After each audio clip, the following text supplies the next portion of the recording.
പഠന വിഷയത്തെ ചൊല്ലി അധ്യാപകന്റെ കുറ്റം മറ്റൊരു അധ്യാപികയോട് പറഞ്ഞ കുട്ടികൾ. വിഷയം എന്റെ ചെവിയിൽപ്പെട്ടു. ഇവരെന്റെ കുട്ടികളാണ്. പറഞ്ഞു തുടങ്ങി. ലാസ്റ്റ് സപ്പറിനെ കുറിച്ച്. മുറിച്ചെടുത്ത ഭക്ഷണം എടുത്തു നീട്ടി, ഇതെന്റെ ശരീരമാവുന്നു, ഇത് നിങ്ങൾ ഭക്ഷിക്കുവിൻ. വീഞ്ഞു നീട്ടി, ഇതെന്റെ രക്തമാവുന്നു, നിങ്ങൾ പാനം ചെയ്യുവിൻ.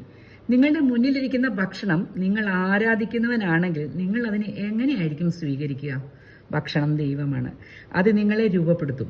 നിങ്ങളുടെ രക്തം, മാംസം, എല്ലുകൾ എല്ലാം അതിൽ നിന്നാണ് വളരുന്നത്. നിങ്ങൾ അതിനെ സ്വീകരിക്കുന്ന രീതിയിൽ വളർത്തുകയും തളർത്തുകയും ചെയ്യും. നിങ്ങളുടെ മുന്നിലിരിക്കുന്ന ഗുരുനാഥനും അങ്ങനെ തന്നെയാണ്. ശ്രവണത്തിലൂടെ, കാഴ്ചയിലൂടെ നിങ്ങൾ വാക്കുകൾ, ചലനങ്ങൾ ആഗിരണം ചെയ്യുകയാണ്. അങ്ങനെ നിങ്ങൾ സ്വീകരിക്കുന്ന വെളിച്ചം. കഴിക്കുക എന്നാൽ ഭക്ഷണം മാത്രമല്ല, കണ്ട്, കേട്ട്, കൊണ്ട്, കൊടുത്ത്, ഈ 4 കാര്യങ്ങൾ വളരെ പ്രധാനം. നിങ്ങൾ കാണുന്നു, പിന്നീട് അതിനെ ശ്രവിക്കുന്നു, അതിനെ ഭക്ഷണം പോലെ ശരീരത്തിലേക്ക് ആഗിരണം ചെയ്യുന്നു. പിന്നീട് അതൊരു വെളിച്ചമായി ലോകത്തിന് നിങ്ങൾ കാഴ്ചവെക്കുന്നു.